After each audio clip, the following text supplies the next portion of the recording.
बच्चों, आज हम सुनेंगे एक ऐसे दर्जी की कहानी जिसकी सिलाई तो बड़ी कमाल थी, पर उसकी सोच में थी थोड़ी सी चाल। लेकिन बच्चों, कहानी में आया असली मजा जब उस दर्जी की चाल को चुनौती देने आया वीर। दर्जी की चालू सोच, एक मस्ती भरी मगर गहरी सीख देने वाली कहानी। एक छोटे से गांव में रहता था रामलाल, जो पेशे से दर्जी था। उसकी सिलाई अच्छी थी, लेकिन उसकी नीयत जरा खराब थी। जब कोई महंगा कपड़ा लेकर आता, रामलाल बड़ी सफाई से उसका आधा हिस्सा बचा लेता, फिर पुरानी कतरनों को जोड़कर एक अजीब सा डिजाइन बना देता और बड़ी शान से कहता, अरे वाह, देखो तो सही, ये है आजकल का नया शहर वाला फैशन। गांव के लोग अनजान थे। उन्हें लगता था रामलाल सच कह रहा है, लेकिन असल में वो चुपचाप असली कपड़े को अपने लिए बचा लेता। शहर से लौटा था वीर, एक समझदार, पढ़ा लिखा और सुलझा हुआ नौजवान। वो अब भी उतना ही सरल था जितना बचपन में था, लेकिन दर्जी रामलाल की पुरानी चालाकियों से अब तक अनजान था। गांव की गलियों से होता हुआ वो सीधा दर्जी की दुकान पर पहुंचा। रामलाल ने जैसे ही उसे देखा, चेहरे पर पुरानी पहचान की चमक लौट आई। अरे वीर, तू कितने सालों बाद दिखा है, कैसा है बेटा? घर पर सब ठीक ठाक है ना? वीर ने मुस्कुराते हुए सिर हिलाया और बोला, सब ठीक है मास्टर जी, आप कैसे हैं? फिर दोनों के बीच कुछ पुरानी बातों का सिलसिला चला। गांव, बचपन, त्योहार, हंसी मजाक। थोड़ी देर बाद रामलाल ने पूछा, अच्छा, तू बता अब क्या काम है? इतने दिनों बाद आया है, जरूर कुछ खास सिलवाना होगा। फिर वीर ने एक छोटा पैकेट खोला और बोला, मास्टर जी, ये कपड़ा मैं शहर से लाया हूँ। सोचा आपसे एक खास शर्ट सिलवा लूं। आपके हाथ की सफाई अब भी वैसी ही होगी ना? लेकिन वीर नहीं जानता था, रामलाल के हाथ की सफाई सिर्फ सिलाई में ही नहीं, बल्कि कपड़ा बचाकर रखने में भी बहुत तेज थी। वो चालाकी जो सालों से गांव वालों की नजर से बचती आ रही थी, वीर अब उसी चाल में धीरे धीरे उतरने वाला था। बिना जाने रामलाल ने कपड़ा ध्यान से देखा। उसकी आंखों में एक चमक आ गई। कपड़े को देखते ही उसकी नीयत डगमगा गई। मन ही मन सोचा और बोला, देख बेटा, बात ये है कि कपड़ा थोड़ा कम है, इससे पूरी शर्ट तो नहीं बन पाएगी। अगर तू कहे तो मैं अपनी तरफ से थोड़ा और कपड़ा जोड़ दूंगा, जिससे एक नया डिजाइन बन जाएगा जो देखने में बहुत अच्छा लगेगा, लेकिन थोड़ा एक्स्ट्रा पैसा लगेगा। वीर ने कुछ पल सोचा। कपड़ा उसके पास बस यही था और गांव में कोई दूसरा दर्जी भी नहीं। फिर हल्की मुस्कान के साथ बोला, ठीक है मास्टर जी, आप एक अच्छा सा जबरदस्त डिजाइन तैयार कर दीजिए। रामलाल ने फिर वही चालाकी की। पुरानी कतरने उठाई, आधा असली कपड़ा चुपचाप अलग रख लिया, शर्ट सिल दी और बचा कपड़ा अपने बॉक्स में छुपा दिया। लेकिन इस बार मामला थोड़ा अलग था। वीर सीधा साधा जरूर था, लेकिन वो शहर से पढ़ा लिखा और समझदार था। एक दिन गांव में खेलते हुए एक बच्चे पर उसकी नजर पड़ी। बच्चा वही शर्ट पहने था जिसका कपड़ा वीर ने कुछ दिन पहले दर्जी को दिया था। वीर ने ध्यान से देखा। कपड़े की क्वालिटी, रंग और टेक्सचर सब वही था। वहीं पर वीर को सब समझ में आ गया। अब वीर ने ठान लिया, इस बार दर्जी को उसी की चाल में फंसाया जाएगा। एक हफ्ते बाद वीर फिर से रामलाल की दुकान पर पहुंचता है। अरे वीर, तुमने बताया नहीं कैसी लगी मेरी डिजाइन वाली शर्ट? क्या बताऊं मास्टर जी, आपकी शर्ट तो छा गई।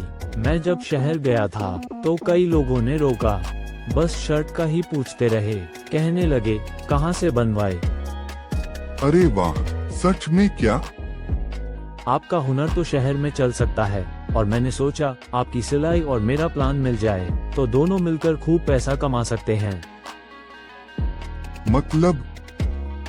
मतलब ये, आप शर्ट सिलिए, मैं ऑर्डर लेके आऊंगा और डिजाइन मैं समझाऊंगा। आइडिया तो बढ़िया है। अगर कमाई सही होने लगी तो किस्मत ही बदल जाएगी। बस इसलिए मैं अपना आइडिया लेके आपके पास आया हूँ मास्टर जी। मास्टर जी, एक काम करते हैं, आप 300 शर्ट्स तैयार कीजिए, तब तक मैं शहर जाकर ग्राहकों से बात करता हूँ। ठीक है बेटा, तू बस ऑर्डर पक्का कर ला, बाकी काम मुझ पर छोड़ दे। अब रामलाल दिन रात काम करने लगा। कभी मशीन चलती, कभी नापतोल करता। उसने जो भी कमाई बचा रखी थी, सारा पैसा नए कपड़ों में लगा दिया। धीरे धीरे 300 शर्टें तैयार हो गईं। फिर आया इंतजार का वक्त। रामलाल रोज सुबह दुकान खोलता, हर आवाज पर बाहर झांकता, शायद वीर आ गया हो। एक दिन बीता, 2 दिन बीते, फिर पूरा हफ्ता, फिर 2 हफ्ते, लेकिन वीर कहीं नहीं दिखा। अब रामलाल को समझ आने लगा, शायद जो चालाकी वो दूसरों के साथ करता था, अब वही उसके साथ हो गई है। रामलाल दुकान के बाहर बैठा था, तभी उसकी नजर सामने से आते हुए वीर पर पड़ी। रामलाल खुश होकर चिल्लाता है, अरे वाह वीर बेटा, तू आ गया। तुझे देखकर दिल खुश हो गया। मैं तो कब से तेरा इंतजार कर रहा था। बता, शहर से ऑर्डर लाया क्या? मैंने तो 300 शर्टें भी तैयार कर ली हैं।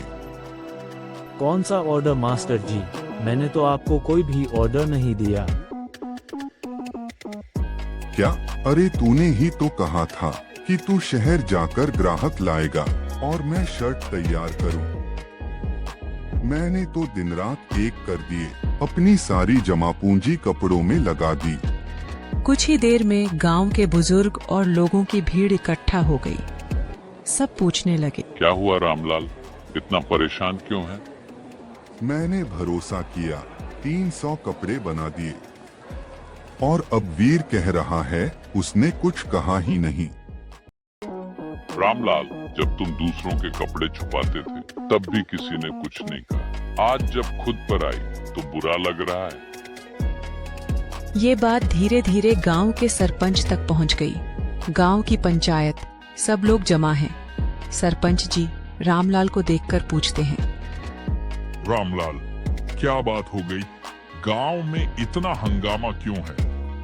सरपंच जी, मैंने वीर की बात पर भरोसा किया। उसने कहा था शहर में शर्ट बिकेंगी। मैंने 300 शर्ट तैयार कर दी, पर अब वो कह रहा है उसने कुछ कहा ही नहीं। वीर बेटा, तुमने ऐसा कहा था क्या? सरपंच जी, मैंने तो सिर्फ एक सुझाव दिया था। मैंने कभी ये नहीं कहा कि मैं पक्का ऑर्डर लेकर आऊं। अगर इन्होंने बिना सोचे समझे 300 कपड़े बना लिए तो इसमें मेरी क्या गलती है? असल में मास्टर जी के मन में लालच आ गया था और आज उसका नतीजा सामने है। जो सालों से मास्टर जी सबके साथ करते आए हैं, कभी कपड़ा छुपाना, कभी कतरने जोड़ना, आज वही उनके साथ हुआ है। इसलिए मास्टर जी, कभी किसी को धोखे से मत ठगिए। गांव वाले आपकी इज्जत करते हैं, उसे बनाए रखिए। ये सुनकर रामलाल की आंखें भर आती हैं और फिर माफी मांगते हुए कहता है, मैंने लालच में आकर गलत किया। अब से कभी किसी को धोखा नहीं दूंगा। मैं वादा करता हूँ साफ सुथरा और ईमानदारी से काम करूँगा। ठीक है मास्टर जी, अगर आप वादा करते हैं कि अब से आप सही काम करेंगे तो मैं आपकी मदद करूँगा। रामलाल जल्दी से सिर हिलाता है और बोलता है, हाँ बेटा, मैं वादा करता हूँ। तो चलिए, अब मैं आपकी शर्टें शहर में बिकवाऊंगा, पर अब सिर्फ ईमानदारी वाला काम। फिर गांव वाले तालियां बजाते हैं। सबके चेहरों पर मुस्कान होती है। तो बच्चों, इस कहानी से हमें ये सीख मिलती है धोखा देकर कभी कोई आगे नहीं बढ़ता, लेकिन सच्चाई और मेहनत हमेशा फल देती है। अगर हम गलती करें और उसे मान लें तो सुधरने का मौका हमेशा मिलता है। दी एंड। एक नई शुरुआत के साथ।